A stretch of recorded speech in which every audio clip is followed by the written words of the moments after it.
Nigeria versus South Africa. Both drivers stranded in order cancellation row. Dangote Refinery to begin production of petrol in September. On connectivity, FG set to begin 90,000-kilometer fiber-optic cable project within 6 months. DAAR Communications retires Tony Akiotu, Oluwatosin Dokpesi, and 8 other senior executives, effective from the 31st of October. Nigeria recorded 6th highest search for AI in Africa in 2024. And now the news on full. Citizens of Nigeria and South Africa, two of Africa's leading nations, have embroiled both drivers in a digital petty feud. The hashtag #BoltForBolt, which emerged in response to the Cold War, was trending with 33,000 mentions as of Thursday afternoon, the 22nd of August 2024. While the hashtag South Africans had amassed 84,000 mentions and counting, the dispute began at a former Miss South Africa contestant, Chidima Adetshina, who recently landed in Nigeria to compete in the Miss Universe Nigeria pageant, sparked a wave of online backlash. South Africans reportedly initiated the petty feud by ordering and then cancelling rides of Nigerian Bolt and Uber drivers, leaving them stranded at pickup locations. In retaliation, Nigerians mirrored the act, launching their own campaign on e-hailing apps to disrupt services in South Africa.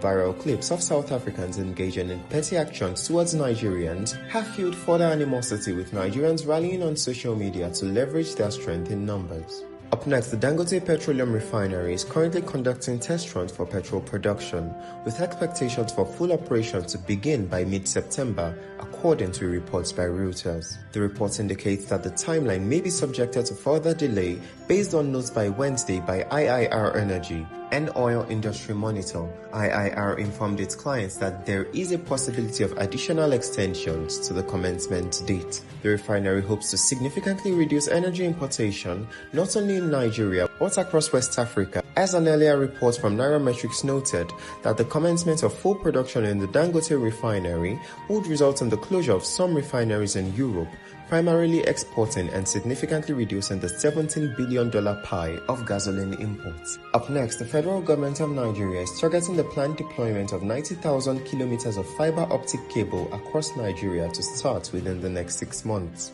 The Minister of Communications, Innovation and Digital Economy, Dr. Bosun Tijani, disclosed this while highlighting some achievements of the ministry under his watch in the last 1 year. This implies that the project may kick off anytime between now and February 2025.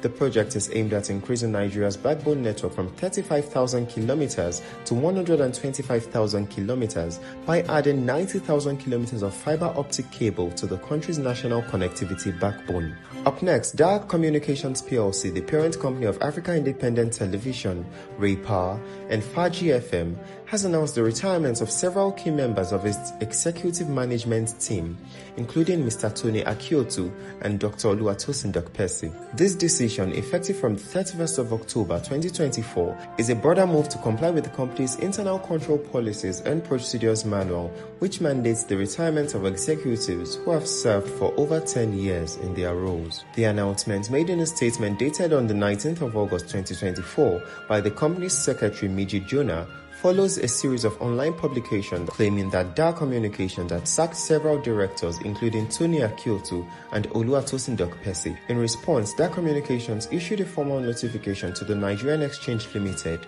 its shareholders, and the general public, clarifying the situation and confirming that the decision to retire these executives was made in accordance with the company's internal policies. And last but not least, the latest search trends released by Google have revealed that Nigeria recorded the 6th highest search interest in AI in Africa and ranks 25th in the world. According to the report, searches for AI have more than doubled this year, increasing by 130% compared with the same period last year. It added that searches in Nigeria for what is AI also increased by 30%, while searches for how to use AI increased by 40%. That's it from us today. Don't forget to stay up to date with Nairametrics, engage with our posts across all platforms, and subscribe to our YouTube channel. Good day.